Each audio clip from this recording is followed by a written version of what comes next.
नमस्कार। सुर्खियों के बाद खबरों को विस्तार से देखेंगे और सबसे पहले बात करेंगे प्रदेश में कोरोना काल। जी, कोरोना काल की देश का दिल दहशत में है।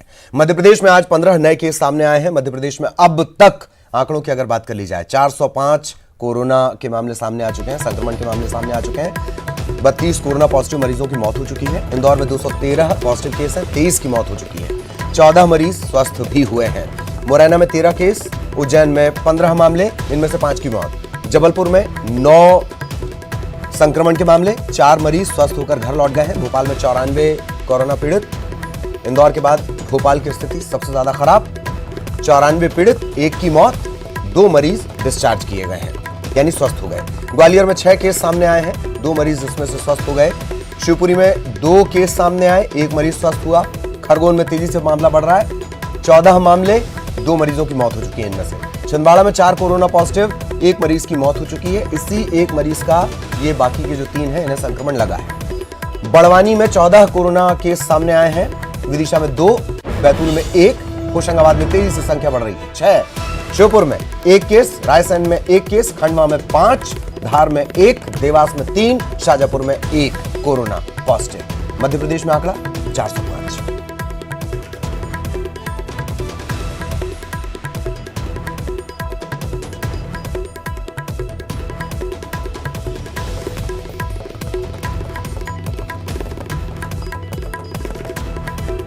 और मध्य प्रदेश में जो 10 हॉटस्पॉट हैं वो भी जान लीजिए ग्राफिक्स के जरिए, इसे अपने दिमाग में आप बिठा लीजिए।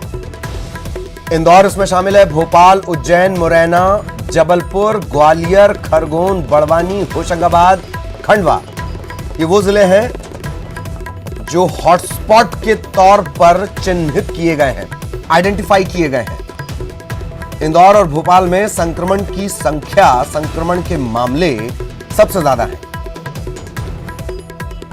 नीचे हम जिलेवार आपको ये जानकारी भी दे रहे हैं, ये पूरी जानकारी से भरी स्क्रीन आपके सामने। मध्य प्रदेश में कोरोना के मामले नीचे आप जिलेवार देख सकते हैं। हॉटस्पॉट क्या है वो हम ग्राफिक्स के जरिए आपको बता रहे हैं। अगर इन जगहों पर आप रहते हैं तो आपको सावधान नहीं, बेहद सावधान रहने की जरूरत है।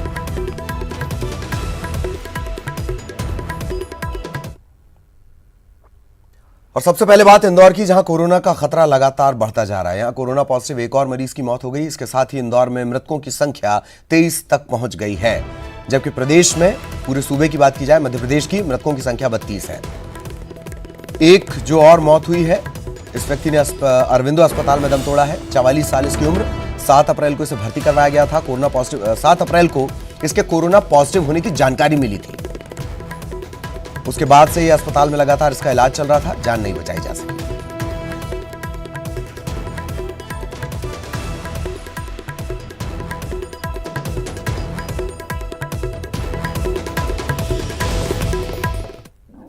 और सीधा आपको इंदौर लिए चलते हैं। सहयोगी अरुण इस वक्त हमारे साथ जुड़े हुए हैं। अरुण, तमाम सख्तियों के बावजूद 2 मौतें, अब क्या विकल्प, किस तरीके से निपटा जाएगा?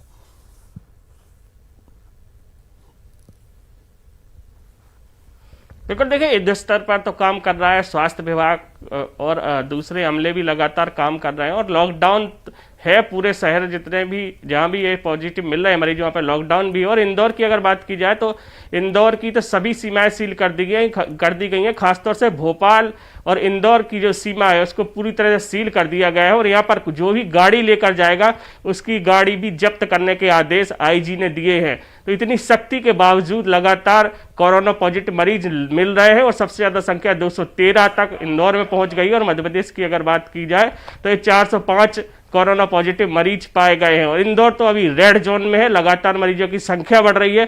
करीब 200 जांचें रोज यहाँ के गांधी मेडिकल कॉलेज की वायरोलॉजी लैब में होती हैं, जिसमें कल तो 40 मरीज पॉजिटिव पाए गए थे। और अगर दूसरे जिलों को मिला दिया जाए तो 57 मरीज पॉजिटिव पाए गए थे। आज जब रिपोर्ट आएगी तो उसमें देखना होगा कितने मरीज पॉजिटिव आते हैं। लेकिन जिस तरह से क्वारंटाइन लोगों को किया जा रहा है, 100 से ज्यादा जो इलाके हैं उनको रेड जोन घोषित किया गया है। या इसका एक इस सवाल का, अरुण, इस सवाल का एक सकारात्मक पक्ष भी है। क्या थोड़ा और इंतजार किया जाए कि जिस तरीके से पूरे देश की सबसे ज्यादा जो लॉकडाउन में सख्ती बरती गई वो जगह थी इंदौर। क्या उसके नतीजे धीरे मिलना शुरू होंगे? क्या वो ग्राफ गिरेगा? इसे इस तरह से भी देख सकते हैं अरुण?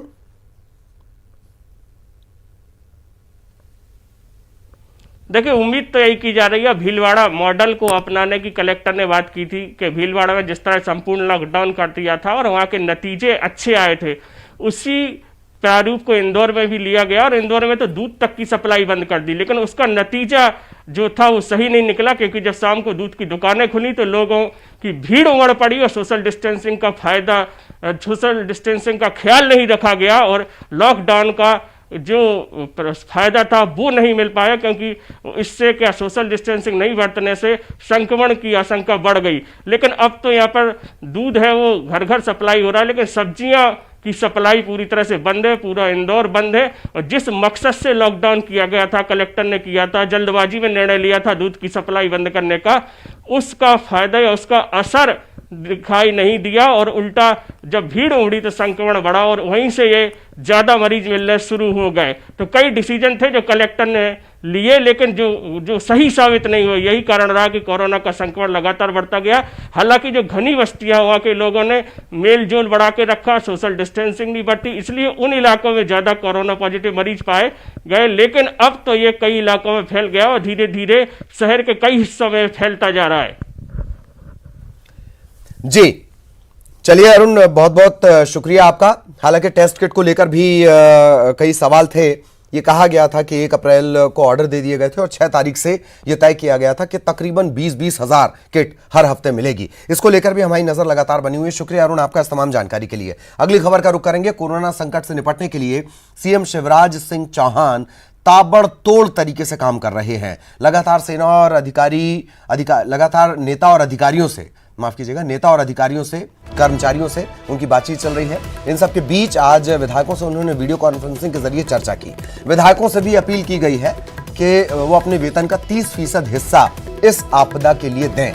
इसके अलावा लॉकडाउन 14 अप्रैल से आगे बढ़ेगा, इसके संकेत भी उन्होंने दिए हैं। अपील वो पहले ही कर चुके हैं, जबकि तमाम राज्यों के मुख्यमंत्रियों ने अपील की थी। अशोक गहलोत शामिल हैं, केसीआर साहब शामिल हैं, जो उड़ीसा के मुख्यमंत्री वो भी उसमें शामिल थे। उसी दौरान उन्होंने कह दिया था, मुख्यमंत्री शिवराज सिंह चौहान ने, लॉकडाउन बढ़ाया जाएगा। मुख्यमंत्री ने कोरोना वायरस हॉटस्पॉट जिलों को ब्लॉक करने के लिए कहा है, सील करने को कहा है। इन इलाकों में राशन, पानी, खाना और ये तमाम जो जरूरत की चीजें हैं वो प्रशासन पहुंचाएगा। नेतृत्व में जुटे हुए हैं, लेकिन कुछ जानकारियां मुझे आप तक पहुंचानी थी। एक तो 18 जिले अब तक मध्य प्रदेश में संक्रमित हो गए हैं। मैंने 3 जिले, 3 शहर महानगर, इंदौर, भोपाल, उज्जैन को पूरी तरह से सील करने के निर्देश दिए हैं। इन शहरों में ना कोई अंदर जाएगा, ना इनसे कोई बाहर जाएगा। ये व्यवस्था पूरी कड़ाई के साथ हम लागू करेंगे। अब अगर इंदौर में या इन शहरों में मृत्यु भी होती है तो अंतिम संस्कार या दफन करने की क्रिया भी फिर उसी शहर में करने की व्यवस्था करनी पड़ेगी, क्योंकि जो हमारे पार्थिव शरीर है उनके कारण भी कुछ जगह दिक्कत हुई है। 18 सभी शहरों में हम हॉट स्पॉट चुन रहे हैं। अभी मेरी टीम लगातार कलेक्टर से बात कर रही है। और अगली खबर बेहद बेहद महत्वपूर्ण आपके लिए। मध्य प्रदेश में mask is must. Madhya Pradesh के स्वास्थ्य विभाग ने सार्वजनिक जगहों पर मास्क पहनना अनिवार्य कर दिया है। पब्लिक प्लेस पर मास्क पहनना कंपलसरी होगा, अनिवार्य होगा। मास्क नहीं मिलता है तो रुमाल, दुपट्टा, गमछा इसका इस्तेमाल आप कर सकते हैं। शिवराज सिंह चौहान साहब तो बाकायदा ये समझा रहे हैं कि कैसे गमछे का इस्तेमाल किया जाता है। अगर कोई सार्वजनिक जगह पर बिना मास्क पहने जा रहा है तो हेल्थ एक्ट का उल्लंघन माना जाएगा। कानूनन कार्रवाई इसके खिलाफ की जाएगी।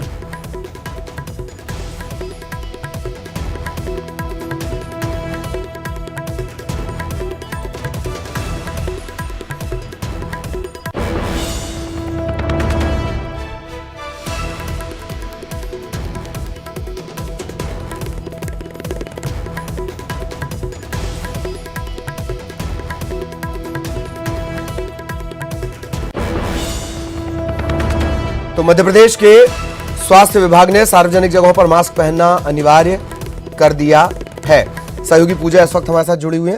पूजा, पूरी जानकारी। जी, पूरे राज्य में ये आदेश जारी कर दिया गया है, एडवाइजरी जारी कर दी है कि जो भी जन अपने घर से बाहर निकलता है अब उसे नाक और मुंह ढकना अनिवार्य हो गया है। अगर वो ऐसा करता हुआ नहीं पाया जाता है तो हेल्थ एक्ट के तहत उल्लंघन माना जाएगा और दोषी पर कड़ी कानूनी कार्रवाई की जाएगी। जिस तरीके से कोरोना संक्रमण का ग्राफ लगातार प्रदेश में बढ़ता जा रहा है, ये देखने को मिल रहा है कि कहीं ना कहीं लापरवाही जरूर बढ़ती जा रही है। लॉकडाउन का उल्लंघन हो रहा है, साथ ही साथ एक जो बड़ी वजह है वो ये कि लोग अपने आप को बचाने के लिए सावधानी नहीं बरत रहे हैं, जिसकी वजह से ना वो मास्क लगाते हुए दिखाई देते हैं, ना ही खुद को ढकते हुए नजर आते हैं। और इसी बात को लेकर के स्वास्थ्य विभाग ने अब एडवाइजरी जारी कर दी है कि घर के बाहर निकलते समय ये अनिवार्य होगा कि आप नाक को ढके, मुंह को ढके। खासकर शहर के लोगों में तो मास्क अवेलेबल हो जा रहा है, लेकिन जो गांव के लोग हैं उन्हें कहीं ना कहीं मास्क नहीं मिल पा रहा है, जिसकी वजह से सीएम भी लगातार उन्हें बता रहे हैं कि किस तरीके से सूती कपड़े का मास्क बना सकते हैं या फिर गमछा भी इस्तेमाल में किया जाता है। इसी बात को लेकर के एक आदेश कहें या एडवाइजरी कहें कि जारी की गई है, जिसमें आज ये बताया गया है कि अगर आपको मास्क उपलब्ध नहीं भी होता है तो रुमाल हो, दुपट्टा हो या गमछा हो, उसका प्रयोग करें, लेकिन अपने नाक और मुंह को जरूर ढकें। और जब भी घर के बाहर निकलें तो ऐसा करके ही निकलें, वरना उन पर कानूनी कार्रवाई की जा सकती है। जी, शुक्रिया पूजा आपका इस तमाम जानकारी के लिए। और तमाम हमारे सहयोगी इसी तरीके से अपडेट आप तक पहुंचा रहे हैं। बिना मास्क के ना निकलें, मास्क लगाना जरूरी है।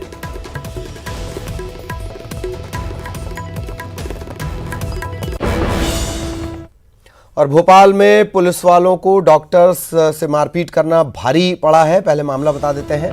भोपाल में डॉक्टर्स ने पुलिस पर मारपीट के आरोप लगाए थे और लॉकडाउन में अस्पताल के डॉक्टर्स और स्टाफ समेत इमरजेंसी सेवा में लगे कर्मचारियों को आने जाने से पुलिस रोक रही थी। बुधवार शाम एम्स में से ड्यूटी के बाद घर जा रहे 2 पीजी डॉक्टर्स को पुलिसकर्मियों ने रोका ही नहीं, पीट दिया।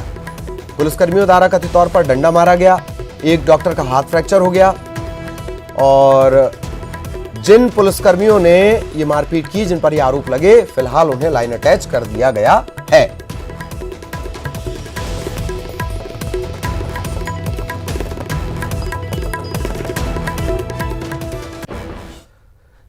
तो कोरोना की महामारी से मुकाबले के बीच एक तरफ डॉक्टर्स अपनी जान की परवाह कर रहे हैं, किसी देवदूत के समान, धरती के भगवान के समान, लेकिन ग्वालियर के गजरा राजा मेडिकल कॉलेज के 50 रेजिडेंट डॉक्टर्स पर शायद कोरोना का खौफ इस कदर हावी हो गया कि उन्होंने इस्तीफा दे दिया है।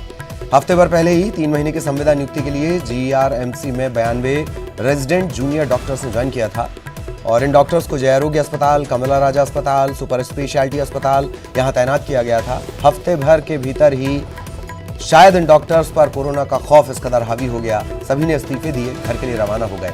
बड़ा सवाल ये देश भगवान की तरह आपको पूज रहा है और आप भाग रहे हैं। कोरोना वॉरियर्स का सम्मान ये देश कर रहा है। डॉक्टर्स तमाम तरह की मुसीबतें उठा रहे हैं, मौत से मुकाबला कर रहे हैं जिंदगी की जंग के लिए और कुछ पीछे हट गए। न्यूज़ 18 इस्तीफा देने वाले डॉक्टर से कहना चाहता है, डरिए मत, वॉरियर्स की तरह सामने आइए, अपना धर्म निभाइए, कोरोना से जंग जीतने में देश की मदद कीजिए। आप उम्मीद की चंद किरणों में से एक हैं। याद रखिए, ये समाज है, इसने भगवान का दर्जा आपको दिया है। आपके इस खौफ के चलते उठाए गए कदम से उसके दर्जे पर, उसकी आस्था पर चोट पहुंचेगी। उसकी आस्था की कद्र कीजिए, वापस आ जाइए। हम लोग यहाँ 31 मार्च को कुछ डॉक्टर्स जो कंप्लीट कर लिए थे इंटर्नशिप, उनको हमने 1 मार्च से अपॉइंटमेंट दे दिया था कॉन्ट्रैक्ट पे 3 मंथ्स के लिए जूनियर रेजिडेंट का, जिसमें 114 लोगों के लिए 114 लोगों को हमने अपॉइंटमेंट दिया था, जिसमें से हमारे पास 92 जूनियर रेजिडेंट डॉक्टर्स ने ज्वाइन किया था जूनियर रेजिडेंट 3 मंथ के लिए, जिसमें से 50 डॉक्टर्स ने रिज़ाइन कर दिया है। वो संविदा पे था, कॉन्ट्रैक्ट पे प्रपोज था। प्रारंभिक रूप से वजह क्या सामने आई है? देखिए वजह इतना सामूहिक रूप से, देखिए वजह तो हमें भी नहीं पता है इसका, बट उन्होंने रिज़ाइन किया है शासन के नियमानुसार, तो उनको एक्सेप्ट किया गया है उनका। हाँ, लेकिन कल से एस्मा भी लग गई है, तो एस्मा लगने से पहले हुआ है उनका। एस्मा लगा दिया गया है, इस बात की जानकारी भी इन्हें है। और सिर्फ अपील की जा सकती है। अलग अलग तर्क इन्होंने दिए हैं, घर की बातें कही गई हैं, अपनी अपनी दिक्कतें गिनाई गई हैं। याद करिए, बहुत कम वो लोग होते हैं जो ऐसे संकट काल के दौरान, जंग के दौरान इस देश के लिए कुछ कर पाते हैं।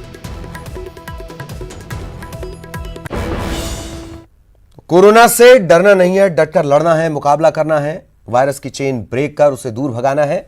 10 तस्वीरों में देखिए कोरोना से जंग, लॉकडाउन में मुस्तैदी है, ड्यूटी पर कोरोना योद्धा को सलाम किया जा रहा है। बेवजह बाहर निकलने वालों को मुर्गा भी बनाया जा रहा है। वो मुर्गे हैं, जो नहीं समझ पा रहा है ना, वो मुर्गा है, मुर्गा भी बनाया जा रहा है ज्यादातर। लेकिन इस जंग में भरपूर साथ दे रहे हैं प्रशासन का, सरकार का। ये सब आपके लिए है, वरना एक संक्रमित व्यक्ति, जिस तरीके से आंकड़ा लव अग्रवाल ने गिनाया था, 30 दिन तक 300 से 400 संक्रमण में फैला सकता है। लेकिन अगर वो सख्ती से पालन इस लॉकडाउन का आप सब करें तो संक्रमण फैले ही नहीं।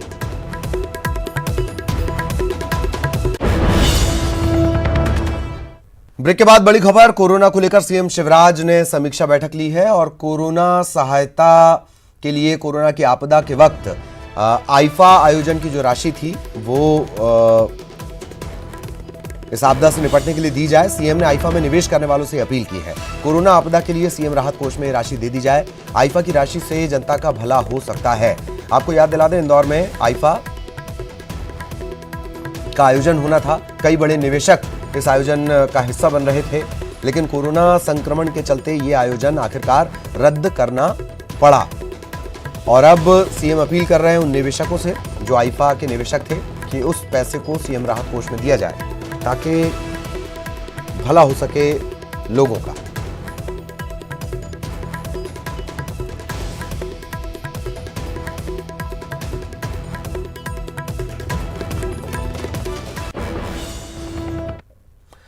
और टोटल लॉकडाउन के बीच ऐसा लगता है कि कुछ लोगों के ज़मीर पर इस वायरस ने अटैक कर दिया है। क्या कुछ कर रहे हैं वो, देखिए।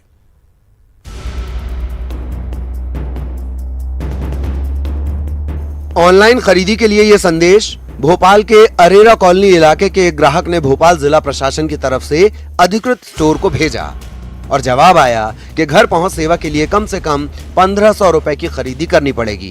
के लिए कॉल किया था तो हमको ये बताया गया कि 1500 रुपए से कम का सामान नहीं मिलेगा। हमें जितनी आवश्यकता है उतने का ही सामान तो मंगाएंगे। ये हमने कॉल किया था, उसकी ये डिटेल है। उन्होंने साफ साफ बोला कि हमें 1500 रुपए से कम का सामान नहीं मिलेगा। तो हमारा यही आग्रह है कि जिसको जितनी जरूरत है उतने का सामान दिया जाए। ये दूसरी तस्वीर भोपाल के कोलार इलाके की। यहाँ जागरूक ग्राहक ने खुद न्यूज 18 को बताया कि कैसे जरूरत के सामान के लिए भटक रहे हैं लोग। और ऑनलाइन खरीदी का आलम ये कि 5 किलो सामान के लिए 25 किलो की खरीदारी करनी पड़ेगी। दुकान खुल के उधर जो ऑनलाइन पे करते हैं उनको भेज रहे हैं। यहाँ पे हम बगल में है, 4 कदम पे ये सामने मेरा मकान है। बताओ कि आटा 25 किलो लोग घर में रखेंगे कि 100 किलो रखेंगे? अब रोटी खाएंगे कि नहीं, आप बताओ। सब्जी में दाल सामान नहीं मिल रहा है, बिल्कुल नहीं, मना कर रहा है। और वो बुकिंग भी नहीं हो रहा है, ऑनलाइन बुकिंग भी नहीं हो रहा है। नहीं, बहुत कोशिश की है। फुटकर में सब्जियां भी दुगने से ज्यादा दाम पर बिक रही हैं। आलू प्याज के दाम 3 दिन में दोगुने से ऊपर पहुंच गए। राशन के जरूरी सामान के दाम भी बढ़ा दिए हैं किराना स्टोर्स ने, इस दलील के साथ कि सप्लाई नहीं हो रही। हमें सामान नहीं मिल रहा है। सरकार ने जो नंबर दिए हैं या तो वो बंद आ रहे हैं या लग नहीं रहे या वेटिंग में है। कृपया सरकार से अनुरोध है कि वो हमें सही नंबर प्रोवाइड कराए ताकि हमें इस कोरोना में बाहर न जाना पड़े। अब एक नजर इस सूची पर डालिए। ये भोपाल के अलग अलग इलाके में सब्जी और किराना स्टोर के वो नंबर हैं जिन्हें प्रशासन ने अलग अलग हिस्सों में अधिकृत किया है। लेकिन अव्वल तो ये नंबर लग ही नहीं रहे, और लग जाएं तो आप ऑनलाइन भी कतार में खड़े रहते हैं। काफी लंबी वेटिंग जारी है। और स्लम, हमारे घर के पास में पूरा स्लम एरिया है और वो लोग बहुत परेशान हो रहे हैं कि। और जबलपुर से बड़ा अपडेट आपको देते हैं। 14 अप्रैल तक शहर की तमाम सब्जी मंडियां बंद रहेंगी। कलेक्टर भरत यादव ने आदेश जारी कर दिए हैं। कोरोना संकट के चलते ये फैसला लिया गया है। लॉकडाउन और सोशल डिस्टेंसिंग के नियमों का सख्ती से करवाया जाएगा पालन।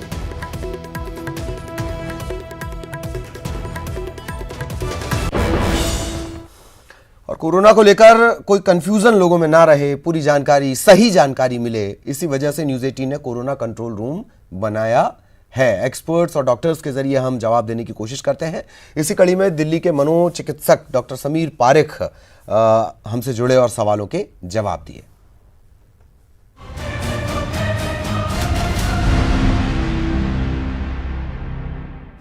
नमस्ते सर, मैं शालिनी अग्रवाल हैदराबाद से।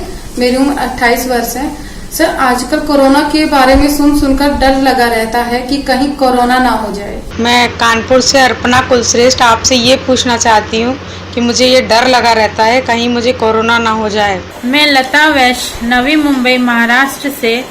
डॉक्टर साहब, मेरा प्रश्न यह है कि मुझे हमेशा लगता है कि कहीं कोरोना ना हो जाए। मेरा नाम लक्ष्मण शर्मा है। मैं जिला फिरोजाबाद का रहने वाला हूँ। मेरी उम्र 31 साल है। डॉक्टर साहब, हमेशा डर लगा रहता है कि कहीं कोरोना ना हो जाए। जो ये पेंडेमिक आया हुआ है, हमें ये समझना ज़रूरी है कि हम में से कोई भी इसके बारे में इस पहले नहीं जानता था। ये एक अनप्रेसिडेंटेड चीज़ है, हमें कोई प्रिपरेशन नहीं है। सो स्वाभाविक है कि जब हमें अपने सेहत के बारे में, अपने परिवार की सेहत के बारे में, अपने बुजुर्ग, अपने बच्चों की सेहत के बारे में चिंता रहेगी तो तनाव स्वाभाविक है। ये भी स्वाभाविक है कि कल को हमारे जीवन पे इसका क्या असर होगा, जॉब पे, फाइनेंस पे क्या असर होगा, वो भी स्वाभाविक है। इसलिए अगर ये तनाव होता है उसे एक्सेप्ट करें, क्योंकि हम में से कोई भी ऐसा नहीं हो सकता जिसे किसी भी तरह का तनाव इसमें ना हो। ज़रूरी ये है कि हम गाइडलाइंस फॉलो करें, अपनी जिम्मेदारी निभाएं, जो हमारी जिम्मेदारी है कि हम कैसे इस पूरे फाइट में, जो कोरोना के खिलाफ पूरे विश्व की जो फाइट है, उसमें हम कैसे अपना सपोर्ट दे सके और उससे हम अपने अंदर की पॉजिटिविटी लाएं। सर, मेरा नाम लवकुश कुमार है। 19 साल की उम्र है मेरी। गांव रामपुर, हाथरस जिला। मेरा सवाल यह है कि कोरोना के मरीजों की बढ़ती हुई संख्या को देखते हुए मैं सदमे में हूँ। मेरी आप सबसे ये सलाह है कि आंकड़ों पे ना जाएं। आप अपनी जिम्मेदारी, अपने रोल पे फोकस करें, आंकड़ों को छोड़ दें। सिर्फ government advisories, medical advisories follow करें। बाकी सोशल मीडिया, व्हाट्सएप, जो आपको न्यूज़ आते हैं इधर उधर से, वो ना फोकस करें। आप ये देखें कि आपका क्या रोल है, आपकी क्या जिम्मेदारी है, आपने किस तरह से अपने अपने परिवार को बचा के रखना है। जैसा हमारे प्रधानमंत्री ने कहा, आप कैसे लक्ष्मण रेखा के नियमों का पालन करते हैं, वो करने से, ये समझ के कि मैं जिम्मेदारी कर रहा हूँ या कर रही हूँ अपनी, उससे जो आपके अंदर पॉजिटिविटी आएगी, वो ये सोल्यूशन है। मेरा नाम नूपुर दानी है। मैं अहमदाबाद से हूँ और मेरी उम्र 28 साल है।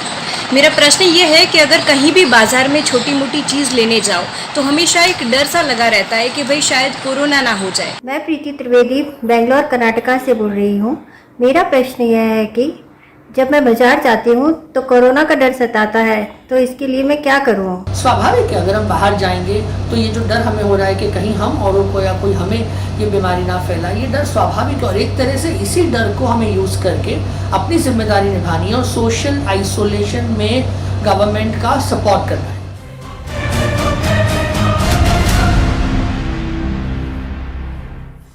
तो घर पर रहिए, सतर्क रहिए, सुरक्षित रहिए। मजबूरी में निकलिए तो नमस्ते कहिए। नमस्कार।